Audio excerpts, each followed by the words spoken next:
Abra, abra sua Bíblia em Hebreus, capítulo 6, dos versículos 9 a 12. Enquanto você localiza o texto, eu quero fazer uma breve recapitulação. Nesse mês, enfatizamos Cristo como nossa redenção. Então, no primeiro domingo de abril, falamos a respeito do propósito da regeneração. O apóstolo Pedro diz, regenerados para uma viva esperança, para a salvação que há de se manifestar. E se você perdeu algumas dessas mensagens, particularmente, eu gostaria de te encorajar. A gente vem meio que construindo, montando junto um quebra-cabeça, montando uma visão geral, não apenas do que é a salvação, mas principalmente da nossa resposta, a resposta que devemos ao Senhor e a salvação que temos recebido. No segundo domingo, nós falamos a respeito de não mais olhar atrás, que o nosso posicionamento de seguir a Cristo deve ser de uma firme e inegociável, irreversível decisão. No domingo passado falamos a respeito do maior pecado, que virar as costas para o Senhor depois de tê-lo conhecido é um pecado ainda mais grave, maior de acordo com a Bíblia, do que aqueles que não corresponderam por não terem conhecido. E hoje eu quero encerrar essa temática do mês com a mensagem que eu vou intitular de coisas que acompanham a salvação. Então nós vamos usar como texto base aí Hebreus, capítulo 6, do versículo 9 até o 12, eu vou ler na Nova Almeida atualizada, que diz assim: quanto a vocês, meus amados, ainda que falemos desta maneira, estamos certos de que coisas melhores os esperam, coisas relacionadas com a salvação. Porque Deus não é injusto para se esquecer do trabalho que vocês fizeram e do amor que mostraram para com o seu nome, pois vocês serviram e ainda estão servindo aos santos. Desejamos que cada um de vocês continue mostrando até o fim o mesmo empenho para a plena certeza da esperança, para que não se tornem preguiçosos, mas imitadores daqueles que pela fé e pela paciência herdam as promessas. Amém. Bom, a partir desse texto, que na versão que eu estou lendo diz coisas relacionadas com a salvação. Ele diz, estamos certos de que coisas melhores os esperam, coisas relacionadas com a salvação. A Almeida atualizada, a versão mais clássica, ela diz coisas pertencentes à salvação. A NVI optou na tradução por coisas próprias à tradução. Mas as versões mais antigas de Almeida, corrigida, revisada, corrigida e fiel, todas elas apresentam a frase, coisas que acompanham a salvação. E talvez por ter decorado o texto neste tipo de versão, para mim é até difícil usar uma outra ainda que seja muito próximo o significado. E eu quero tomar, justamente baseado nessa versão revisada de Almeida, a frase, coisas que acompanham a salvação, como o tema, como o trilho da minha mensagem de hoje. Depois de falar de que, além da salvação, há coisas que as acompanham, eu quero construir uma ideia muito específica, até porque só a frase, coisas que acompanham a salvação, ela acaba ficando muito genérica.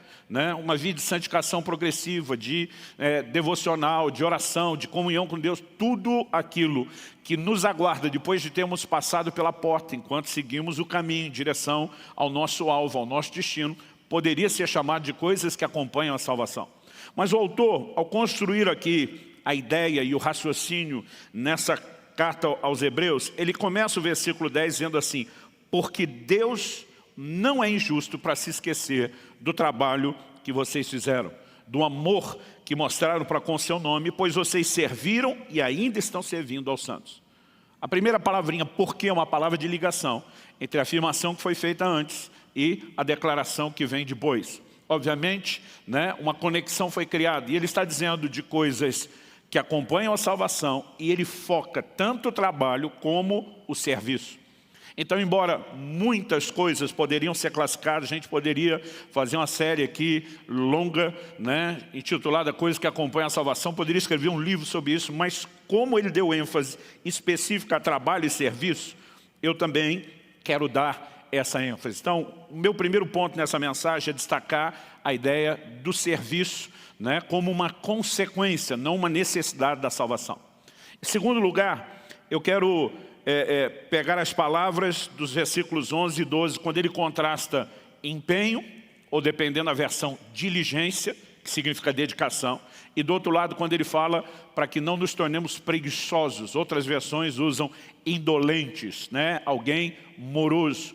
E eu quero discutir o nível da nossa dedicação na prática do serviço. Para, em terceiro e último lugar, destacar o fato de que, ao dizer Deus não é injusto para se esquecer do vosso trabalho, ele está explorando um elemento que precisa, né, sempre ser considerado quando falamos da teologia do serviço, das obras, que é a questão das recompensas. Agora, eu acredito que a melhor forma de começarmos essa construção, dando destaque, em primeiro lugar, né, da importância do trabalho, do serviço na vida cristã. Eu muitas vezes tenho dito que nós precisamos de uma reforma na nossa teologia de serviço. Acredito que por diversas perspectivas, muitas vezes não apenas de um ensino, eu diria que em outros casos é a falta de ensino, em outros nós, de alguma forma, prejudicamos a nossa ótica na leitura bíblica de acordo com o background, a experiência anterior à nossa conversão.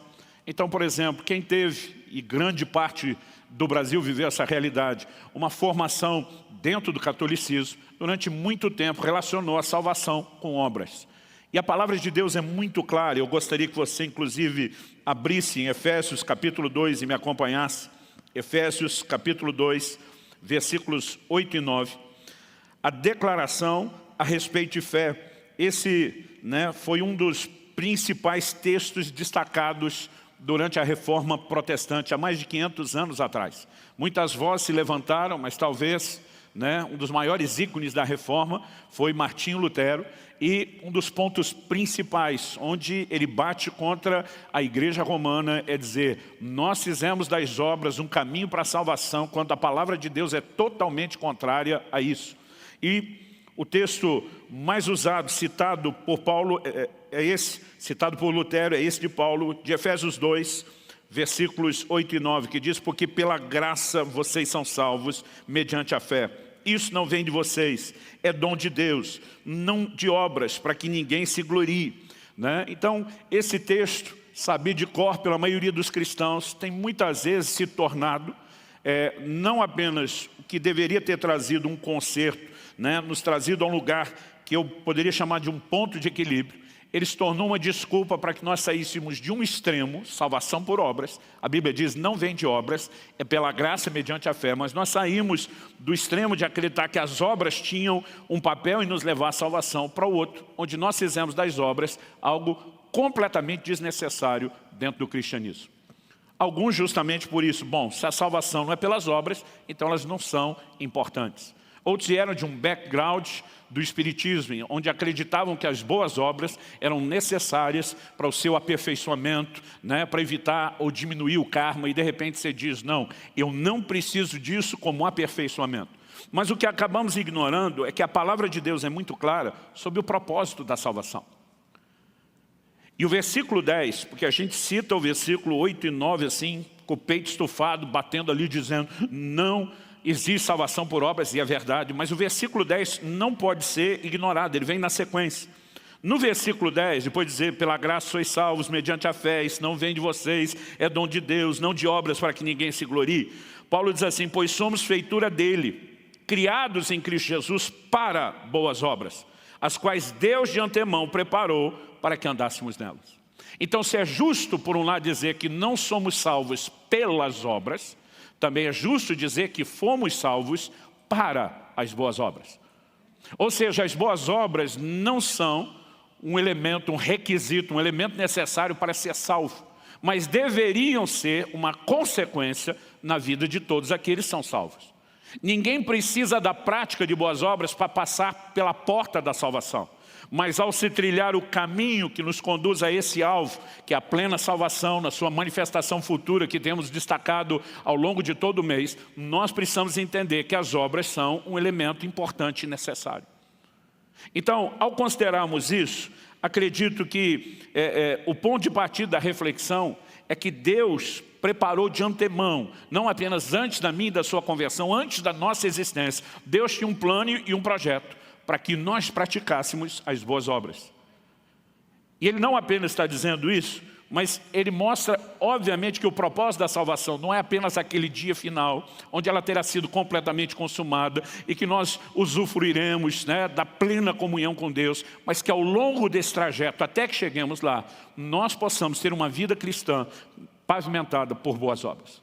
As boas obras, elas também, assim como coisas que acompanham a salvação, têm um significado e uma aplicação muito ampla. E eu quero concentrar de maneira muito específica a questão que é destacada aqui nesse texto de Hebreus, quando ele fala não só do trabalho que eles fizeram, mas de terem servido e ainda estarem servindo aos santos. Então hoje, dentro desse contexto, eu quero dar uma atenção, uma ênfase especial à questão do serviço cristão. Embora, repito, obras não se limitem a isso. A maioria de nós, quando ouve a expressão boas obras, nós acabamos pensando quase que única e exclusivamente em caridade. Isso também precisa ser parte da nossa prática cristã e talvez mereça, né, uma ministração específica num outro momento. Mas hoje eu quero dar destaque a essa questão do serviço, né? Não apenas como se fosse um item opcional na vida cristã, mas nós precisamos entender que é o propósito. Não fomos salvos pelas obras, mas fomos salvos para as obras, né? Essas obras da fé, como diz Tiago, né? Quando o apóstolo Paulo, e durante muitos anos, estudiosos tiveram dificuldade, né, em harmonizar as declarações de Paulo e Tiago. Né? Paulo estava dizendo, não existe salvação que venha por meio das obras. E Tiago dizia, me mostra a sua fé sem obras, que eu pelas minhas obras te mostro a minha fé. E muitos diziam, eles estão se contradizendo. Não. Um está falando sobre salvação, o outro está falando sobre vida cristã. Um fala que as obras não são necessárias para se passar pela porta. O outro mostra que elas são importantes no caminho, o que Paulo, no versículo 10, também diz. Mas quando Tiago está falando das obras da fé, nós também precisamos entender que ele não focou serviço. Ali a coisa está bem abrangente. Então, ao citar Abraão, ao citar Raabe, no capítulo 2, Tiago, ele não está falando necessariamente do serviço, a ênfase que eu vou dar aqui, mas está falando de pessoas que, de acordo com a fé que tinham, o seu comportamento foi coerente com essa fé. É por isso que muitas vezes me aborreço de pessoas falando dessa passagem pela porta, né, que ela não envolve nenhum tipo de obra, é simplesmente fé na graça. Elas começam a pegar uma vida cristã baseada numa fé que não se evidencia por nenhum tipo de obra. A obediência, por exemplo, é uma obra da fé. Como a confissão.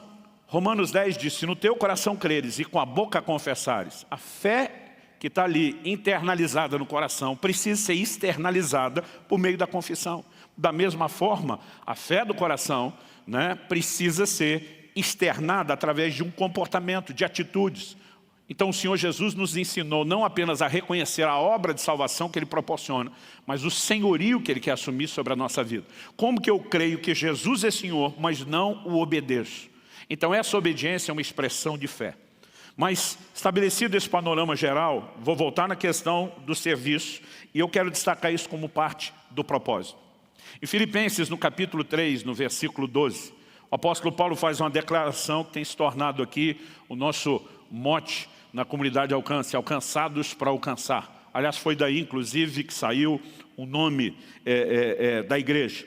Ele diz, Filipenses 3,12, não que eu já tenha recebido isso, ou já tenha obtido a perfeição, mas prossigo para conquistar aquilo para o que também fui conquistado por Cristo Jesus.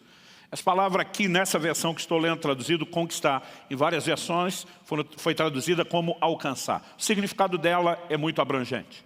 Essa palavra no original grego é katalambano, e de acordo com os estudiosos significa obter, tornar próprio, dominar ao ponto de incorporar como seu, alcançar, tomar para si mesmo, apropriar-se, apoderar-se de, tomar posse de, capturar. Tudo isso indica uma responsabilidade que é nossa e não de Deus.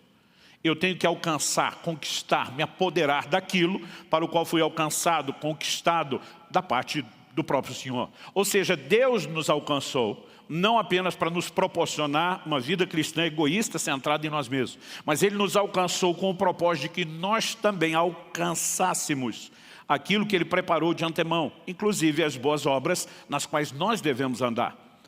Então, eu acho que o ponto de partida é reconhecer que isso é parte do cristianismo, não é item opcional. Tiago, capítulo 4, versículo 17 diz: portanto, aquele que sabe que deve fazer o bem e não faz, nisso está pecando. É um pecado de negligência, é um pecado de omissão, em alguns casos, de deliberada desobediência. Eu brinco que a grande comissão de Cristo tem sido interpretada por muitos cristãos como se fosse a grande sugestão. Quase como fosse um hashtag fica a dica, se você puder me ajudar, né, propagar o evangelho bem, se não, eu vou entender sua vida corrida e o fato de você ter propósitos mais importantes do que o meu reino, que deveria estar em primeiro lugar. E nós criamos desculpas para não viver aquilo que é essencial como consequência. Repito, não como requisito para a salvação. E a partir desse texto, para mim é muito evidente que para nós que temos recebido a salvação em Cristo Jesus, as boas obras, né, especificamente dentro delas, o serviço cristão. Aqui ele não fala nem só de se pregar o evangelho, aquele que precisa de salvação. É lógico que essas pessoas, depois de ganho, precisam de acompanhamento, precisam de discipulado. O serviço cristão diz respeito a toda a extensão de cuidado, né, de ajuda para que possa haver crescimento espiritual. Isso não é algo que apenas alguns poucos líderes deveriam fazer por outras pessoas. A Bíblia fala, né, essa classificação de serviço entra nas mutualidades, naquilo que nós devemos fazer uns aos outros. Orai uns pelos outros. Se você lê o Novo Testamento destacando só esses mandamentos recíprocos uns aos outros, é impressionante. Sujeitai-vos uns aos outros, orai uns pelos outros, suportai-vos uns aos outros. Então, o autor de Hebreus diz que nós não podemos deixar de congregar, mas devemos nos estimular uns aos outros, ao amor e às boas obras. O mesmo livro de Hebreus fala anteriormente que nós devemos admoestar-nos uns aos outros durante o tempo que se chama hoje, para que ninguém se endureça pelo engano do pecado. Em todas essas aplicações, nós vemos gente se dispondo ao serviço, apoiar e ajudar os seus irmãos a crescerem espiritualmente. O cristianismo não é uma carreira solo a ser vivida, é eu e Deus e mais ninguém. Você tem responsabilidades, né, individuais perante Deus. A salvação é individual na maneira de se abraçá-la, mas na forma de se vivê-la, de se praticá-la, ela não é um elemento meramente que possa ser classificado como individual, mas é uma prática coletiva, é uma prática social. A segunda coisa que eu vejo nesse texto ser destacada, além da importância, né, desse peso da salvação, ser transbordada ao longo do caminho por meio das obras, nós estamos de olho em algo que ainda não se cumpriu plenamente. Paulo escreve em Romanos 8, diz, na esperança fomos salvos. Né? A salvação ela pode ser conjugada no tempo passado, fomos salvos, no tempo presente, mas também no tempo futuro, porque a gente lê isso na Bíblia, seremos salvos. Enquanto, como diz 1 de Pedro 1,9, nós estamos aguardando o objetivo final da nossa fé, a salvação da nossa alma. Nós devemos seguir por esse caminho, em direção ao alvo, transbordando boas obras. Segundo lugar, segunda coisa que eu vejo nesse texto, dentro dessa ideia do serviço e das coisas que são relacionadas com a salvação, que acompanham a salvação, é o destaque que ele dá nos versículos 11 e 12. Ele diz assim, desejamos que cada um de vocês continue mostrando até o fim o mesmo empenho. Outras versões dizem diligência, que já destaquei anteriormente, significa dedicação. E no versículo 12, ele diz, para que vocês não se tornem preguiçosos. Outras versões usam o termo indolentes, são sinônimos. Mas o que eu queria destacar aqui como algo que eu acredito que realmente é curioso e merece a nossa atenção, é o significado dessas palavras que foram usadas aqui no texto original. A palavra que foi aqui traduzida como empenho ou diligência, dependendo da tradução, ela no original grego, a palavra spode, significa afobação, com pressa. Ela, embora também seja traduzida como diligência, ela tem a idade de ansiedade em executar, promover ou empenhar-se por algo. Essa ideia de afobação e de pressa, né? Não uma ansiedade qualquer, mas uma ansiedade em executar, revela o entendimento da importância, a prontidão de resposta e o nível de entrega nessa resposta. Agora, o interessante é que quando ele fala para que não vos torneis indolentes ou preguiçosos, a palavra que aparece no original grego, notros, de acordo com os estudiosos, significa lento, moroso, preguiçoso ou indolente, esses dois significados já tratamos. Não é curioso que quando a Bíblia fala de diligência, ela fala de pressa. Mas quando fala de indolência, ela fala de lentidão.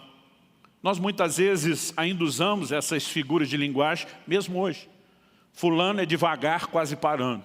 Beltrano é um marcha lenta, né? A gente está falando de uma resposta e de uma dedicação baixa.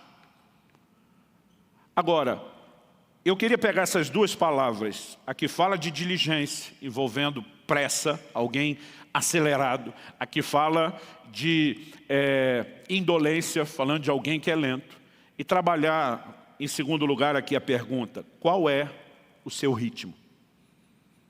Porque o ritmo, eu acredito que ele mostra, ele é uma espécie de termômetro que revela se nós entendemos ou não a importância do serviço e se estamos nos dedicando a isso ou não.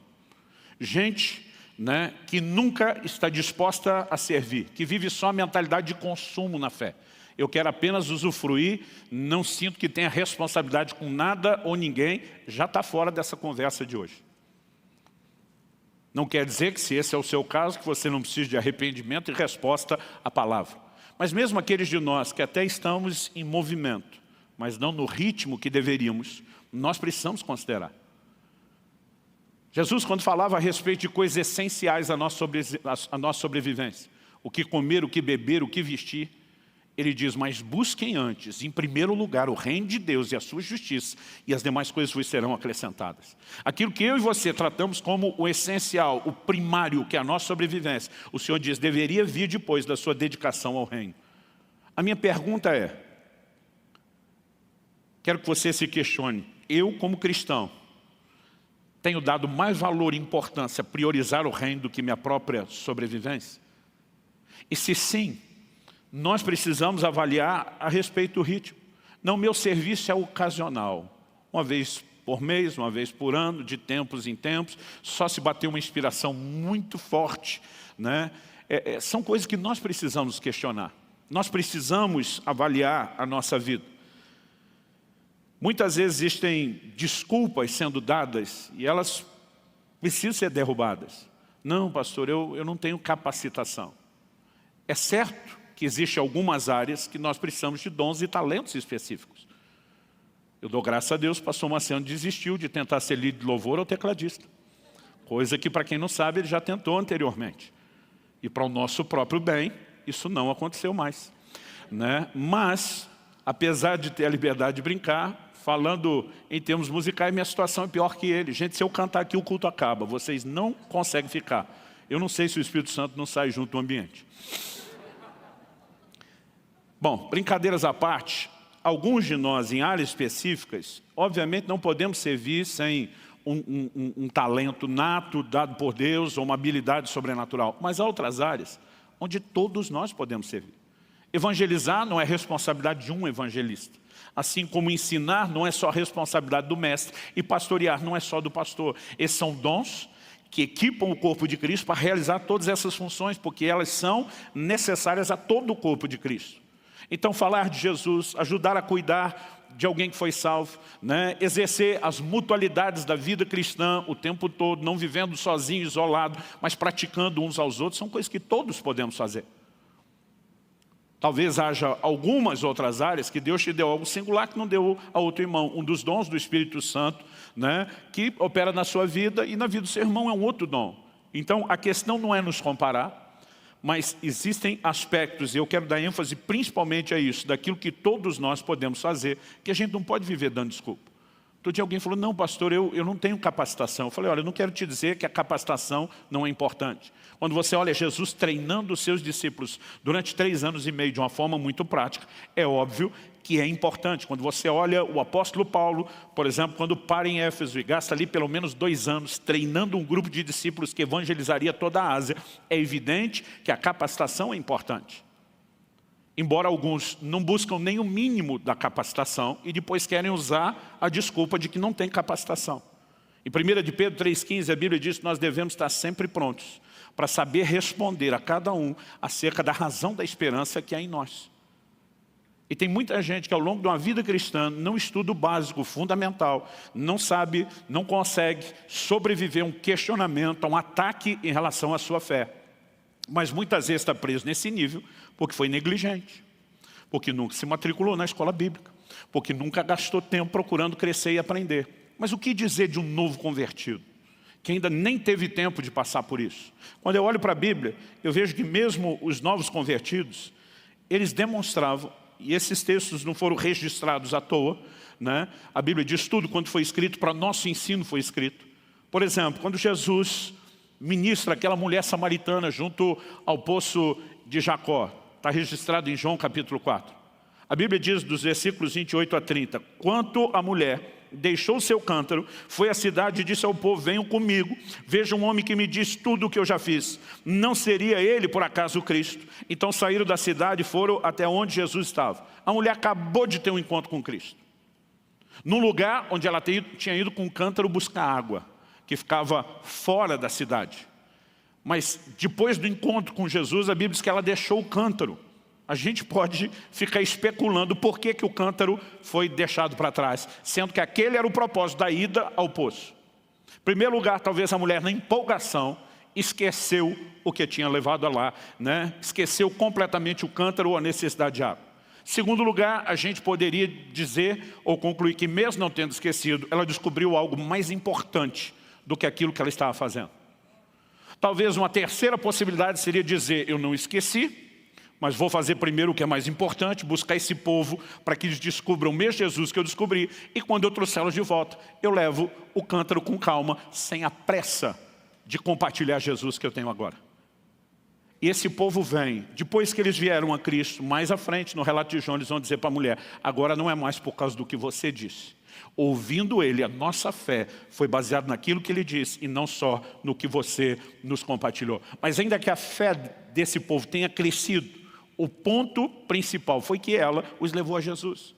E aí de vez em quando encontro cristãos, novos convertidos, que ainda não passaram por todo o processo de aprendizado, não tem resposta para tudo, e eles me dizem, pastor, eu não consigo pregar o evangelho assim, bem explicado para os outros. E normalmente eu gosto de, aproveitando esse exemplo, dizer, então faz que nem a mulher samaritana, chama geral, convida a galera e traz para cá para mim pregar. Você pode, ainda que não tenha todas as respostas, ser um instrumento de Deus para convidar pessoas que precisam ouvir o evangelho. Gente, nós não podemos pensar numa dinâmica de vida cristã onde nunca convidamos ninguém para os cultos ou mesmo para as células. Aquilo que talvez a gente não consiga explicar tão bem, possa ser repartido de outra forma. Quem está entendendo? Um segundo exemplo está lá em Marcos 5, de 18 a 20. Quando aquele endemoniado, ou agora ex-endemoniado gadareno, aliás, pensa num cara, irmão, que de fato, se tivesse uma espécie de Guinness Book para as coisas espirituais, talvez entraria como um dos piores endemoniados da história. Quando Jesus indaga o demônio que está falando na boca do homem, e diz qual o seu nome, ele responde, legião, porque somos muitos. A palavra legião para mim e para você não significa muita coisa, mas no exército romano, era um agrupamento, um destacamento que poderia variar de 2.000 a 6.000 soldados. Para ele usar aquela ilustração, está dizendo, nós somos alguns milhares. E a gente sabe que sim, porque só os porcos nos quais eles entraram depois da libertação do homem e os porcos que morreram, a Bíblia diz, eram cerca de 2.000 porcos. Pensa num cara que tinha uma vida terrível. A Bíblia diz, não conseguiam prendê-lo nem com jaulas, nem grilhões. Ele se feria a si mesmo, andava, né, vagando, dormindo nos cemitérios. Agora ele tem um encontro com Cristo, foi liberto. A conversão dele é evidente, ninguém vai destacar isso. Agora, esse homem não teve nenhum cursinho de batismo, como muitas vezes nós fazemos hoje em dia. E Jesus vira para ele e diz o seguinte, vai para os teus, anuncia-lhes tudo quanto Deus te fez e como teve misericórdia de você. Jesus está dizendo, você pode não ter a teologia da sua libertação e da sua salvação completa, mas você tem um testemunho, você é uma prova viva do que Deus pode fazer na vida dos homens. Ou seja, comece agora, imediatamente após a sua conversão, a partilhar a sua fé. O tempo todo nós vemos essa pressa e afobação em quem tinha um encontro com Cristo, dizendo, isso não pode parar só em mim. Aliás, o apóstolo Paulo diz, com a consolação que nós somos consolados, nós consolamos os outros. Na vida cristã, tudo que recebemos de Deus envolve uma celebração, mas envolve também um compartilhar. Então, a vida cristã não é só receber. Nós somos gratos a Deus e nós também compartilhamos.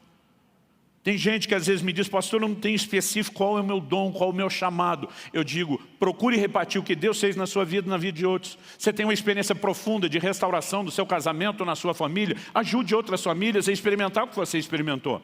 Quando você se converteu, Deus te arrancou do mundo de vícios, das drogas, da bebida. Foque em ajudar pessoas a experimentarem aquilo que você experimentou, até que você tenha mais clareza do plano e do propósito. Aproveite para repartir aquilo que você tem da parte de Deus.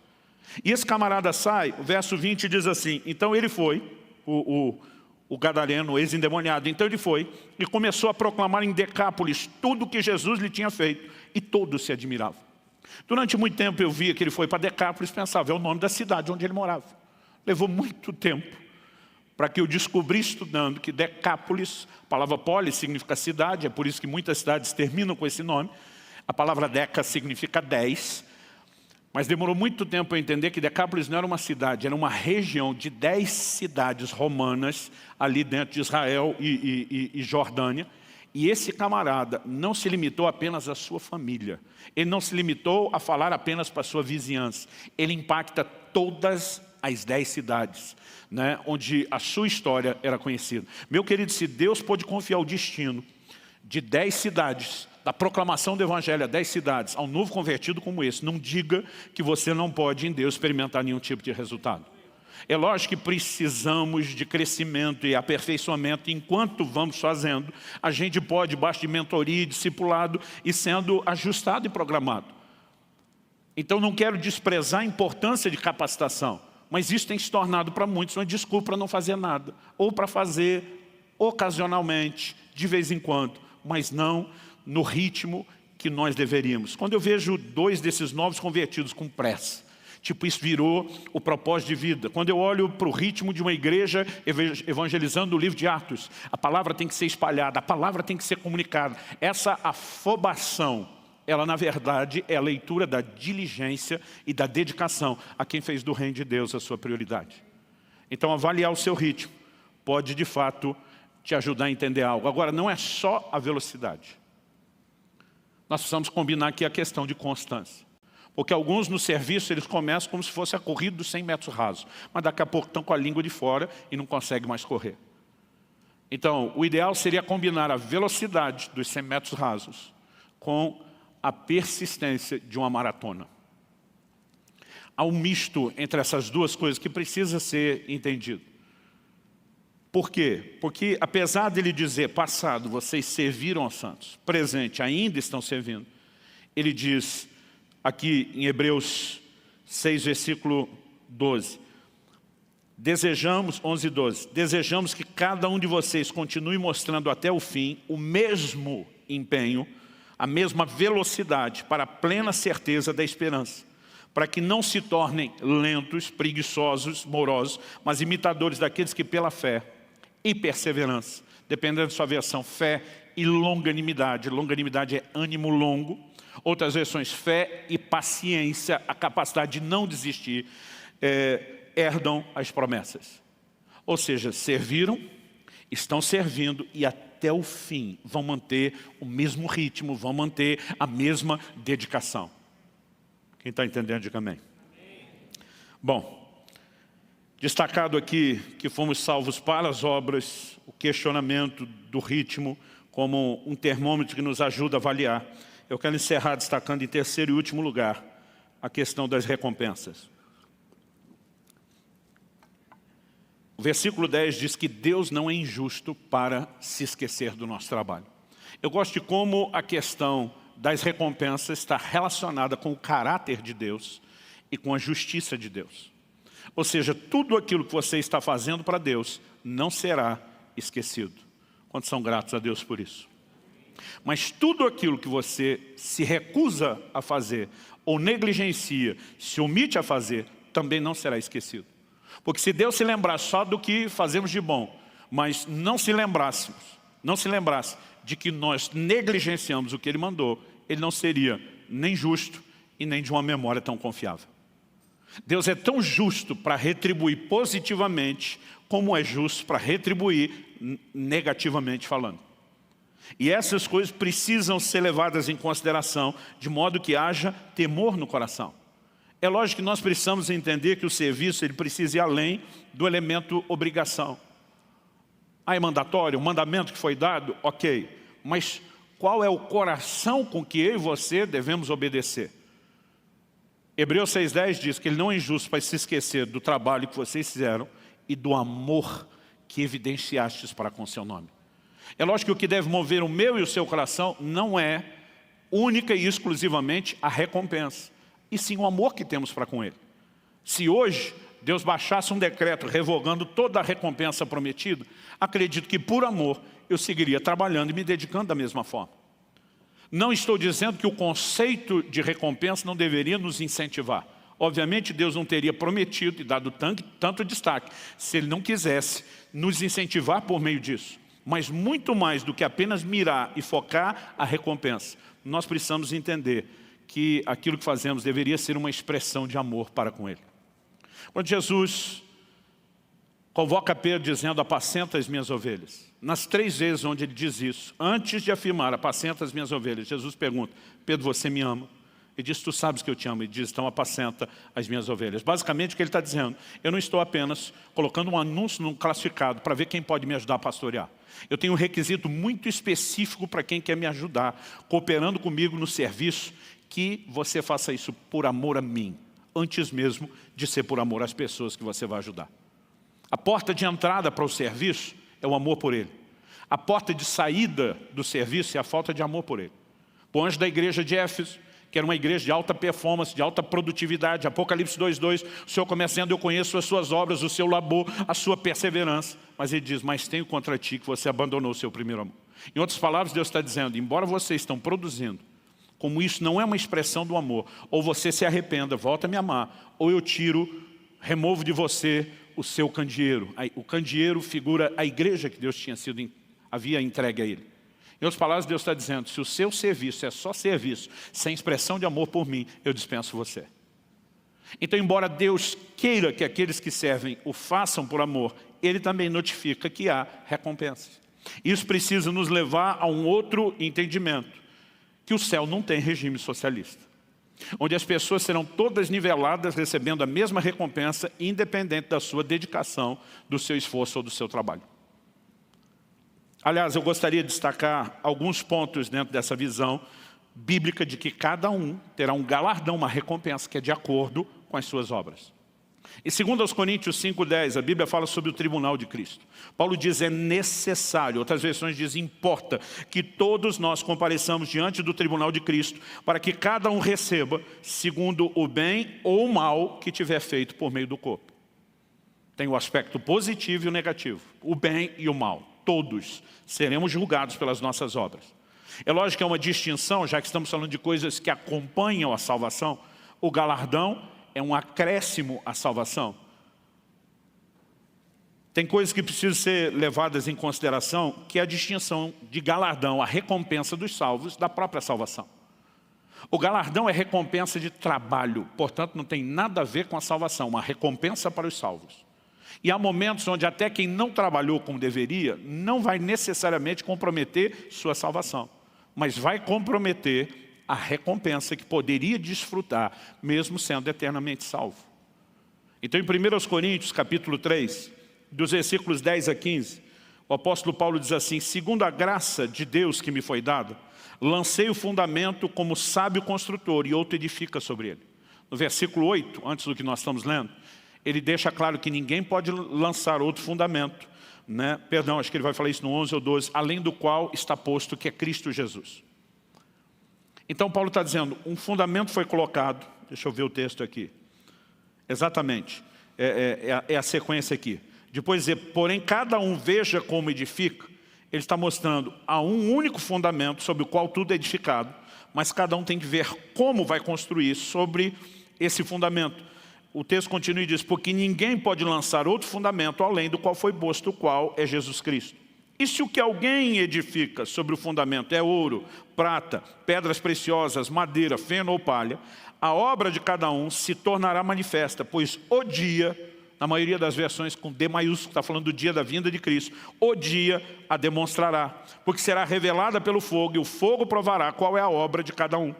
Se aquilo que alguém edificou sob o fundamento, sob Cristo, portanto a salvação já está aqui, nós estamos falando de trabalho, obras, de galardão, como parte das coisas que acompanham a salvação. Se aquilo que alguém edificou sob o fundamento permaneceu, o que é permanecer? Sobreviver ao fogo. Deus vai mandar um fogo sobre as nossas obras para provar. Se a construção em cima do fundamento que é Cristo foi feita com madeira, feno, palha, não vai sobreviver ao fogo. Mas se for ouro, prata, pedras preciosas, então isso vai sobreviver. Isso está falando da qualidade do nosso serviço, do nível de excelência do que fazemos. Aí o texto diz assim,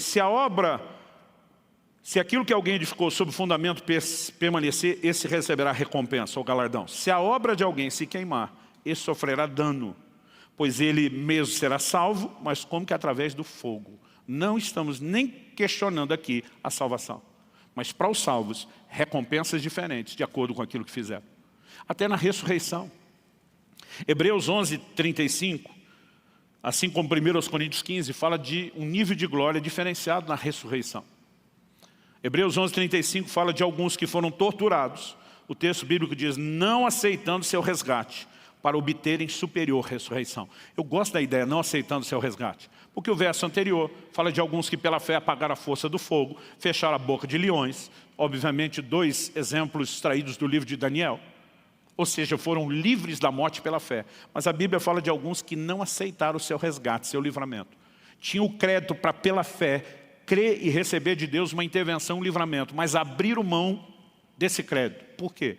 A Bíblia diz, para obterem superior ressurreição. Haverá níveis distintos de glória na ressurreição. Paulo fala sobre isso em 1 Coríntios 15, você pode ler o texto todo com calma, mas nos versos 40 e 41 ele diz, também há corpos celestiais e corpos terrestres. Ele está falando de ressurreição no capítulo todo. E sem dúvida, uma é a glória dos celestiais, outra dos terrestres. Por enquanto, ele só está distinguindo que a glória do corpo celestial ressuscitado é maior do que o terrestre. Até aqui não há distinção sendo feita para os que já foram ressuscitados. Só que ele diz assim, uma é a glória do sol, outra a glória da lua e outra das estrelas. Mas ele diz, até entre estrela e estrela há diferenças de glória. Então, não resplandeceremos da mesma forma. Um dia, um irmão aqui da igreja me confidenciou e falou, pastor, eu fico olhando a sua dedicação e acho admirável ver que o senhor é uma pessoa tão desprovida de ambição. Enquanto eu estou me dedicando aos meus negócios e procurando enriquecer e prosperar, o senhor se dedicando ao reino de Deus dessa forma. Eu falei para ele, você está enganado ao achar que eu não tenho ambição. A minha ambição é diferente da sua. Você decidiu ser rico num período ínfimo, né? Se comparado ao resto da eternidade. Eu decidi ser rico a eternidade toda. Você decidiu juntar tesouro na terra. Eu decidi juntar tesouro no céu. Isso não significa que eu sou alguém sem ambição, mas a minha ambição é superior à sua. Ele ficou me olhando, né, e disse, não esperava por essa resposta. Eu falei, meu amigo, quando você entende os valores eternos, não significa que você não possa viver bem aqui, mas isso deixou de ser prioritário em relação a construir algo por toda a eternidade. Quem está entendendo, diga amém. Uma das coisas que precisa motivar a mim e você é entender que ao servir pessoas, não podemos olhar isso apenas como algo desgastante, cansativo. É lógico que lidar com gente não é fácil. Isso não serve só para quando você está lidando com outras pessoas. Quando outras pessoas estão lidando com você é a mesma coisa. Porque às vezes a gente dificulta o processo. Jesus chega a olhar para os seus próprios discípulos e desabafar e suspira, até quando vos sofrerei?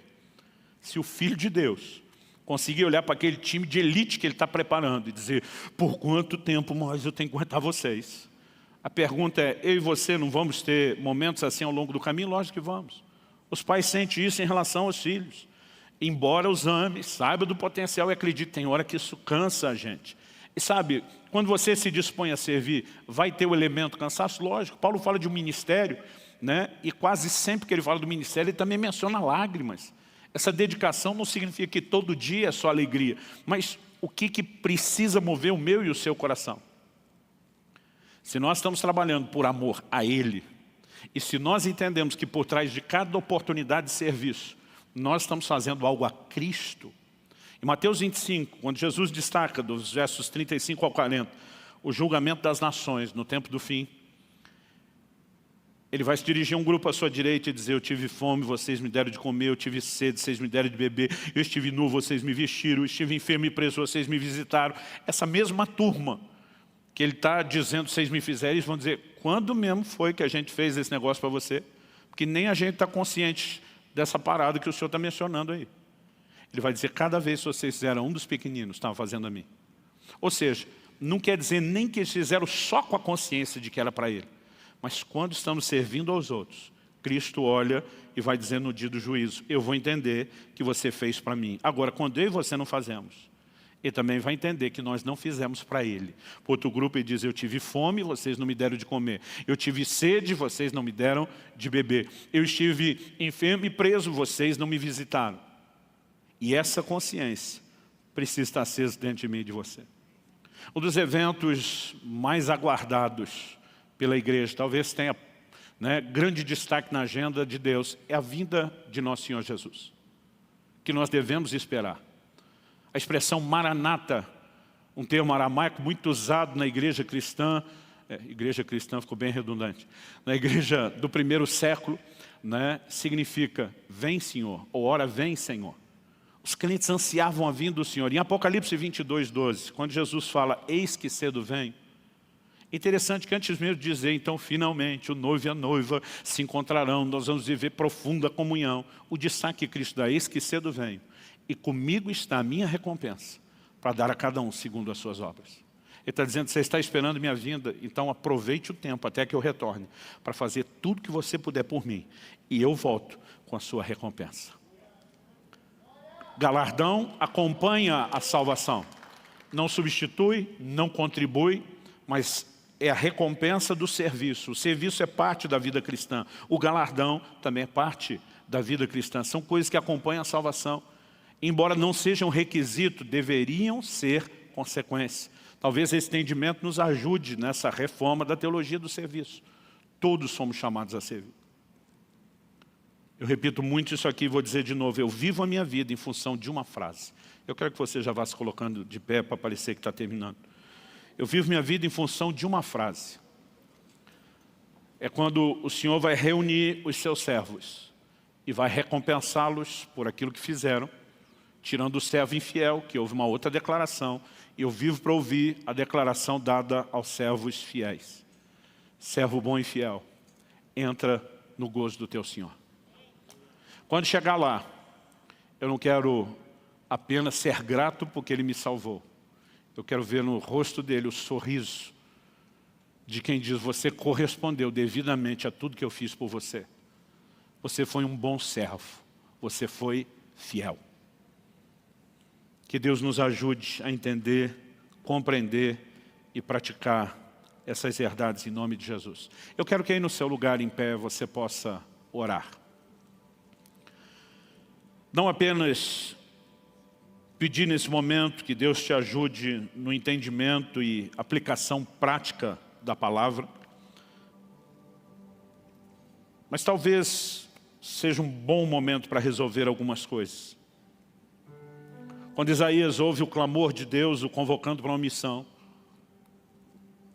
quando ele ouve a voz divina dizendo: a quem enviarei, quem há de ir por nós? Ele responde: eis-me aqui, envia-me a mim. Talvez hoje seja o dia de muitos de nós tomamos a decisão de dizer: Senhor, eis-me aqui, conta comigo, conta com o meu serviço.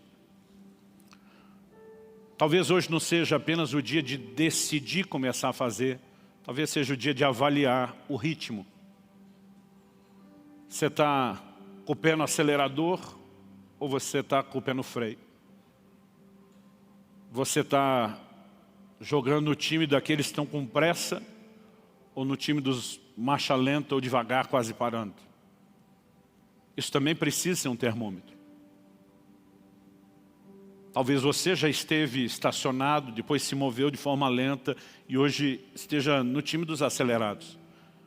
Mas talvez possa ser o contrário. Você já foi um acelerado e hoje está devagar, quase parando, ou até mesmo estacionado. E Deus espera de nós resposta. Quando a Bíblia diz para ser ouvinte, para ser não só ouvinte, mas praticante da palavra, nós temos uma responsabilidade com tudo aquilo que recebemos. E você sabe que a minha intenção não é apontar o dedo e nem acusar ninguém. É te ajudar a se deixar ser despertado por Deus e para Deus. E hoje, nós podemos nos posicionar diante de Deus e nos consagrar para um novo tempo. Talvez diga, pastor, eu não vou sair de parado, afobado de uma vez, ok. Mas se você começar a se movimentar e for acelerando lentamente, você já está progredindo. Então eu quero te encorajar a falar com Deus nesse momento. Ore ao Senhor, deixa Deus falar ao seu coração. Eu quero fazer uma breve oração por você, mas gostaria que mesmo depois da minha oração, você ainda aproveitasse esse momento, orando um pouco mais, tanto você que está aqui no culto presencial, como você que nos acompanha pela transmissão. Faça isso agora. Espírito Santo, a Tua palavra foi lançada e comunicada. E só o Senhor pode torná-la viva e prática no coração e na vida dos meus irmãos e irmãs. Eu oro não apenas pelo entendimento espiritual, mas eu oro pelo despertamento que só a combinação da ação da Tua palavra e do Teu Espírito Santo pode produzir. Eu oro por resposta no coração dos meus irmãos. Eu oro que esse possa ser um momento, ó Deus, não apenas de uma leitura e de um autoexame, mas do exame do alto, onde cada um conte com a ação do Teu Espírito Santo, para fazer essa checagem, qual o ritmo em que estou me movendo. Talvez haja aqueles que serviram, estão servindo aos santos, mas já estavam cansados e precisam de forças novas, de um ânimo, precisam de alento para prosseguir sem desanimar, entendendo que, juntamente com a fé, precisamos de perseverança, de longanimidade. Pai, eu oro por intervenção do alto nesse momento. Nós precisamos de mais do que orientação e um bom conselho para nos mover dentro do trilho daquilo que o Senhor predeterminou. Nós precisamos da Tua graça, da capacitação do alto. Nós precisamos do convencimento do Teu Espírito Santo. E eu oro por esse selo sobrenatural sobre todos aqueles que ouviram a Tua palavra. Em nome de Jesus. Eu oro por resposta. Em nome de Jesus. Em nome de Jesus. E para a glória de Deus.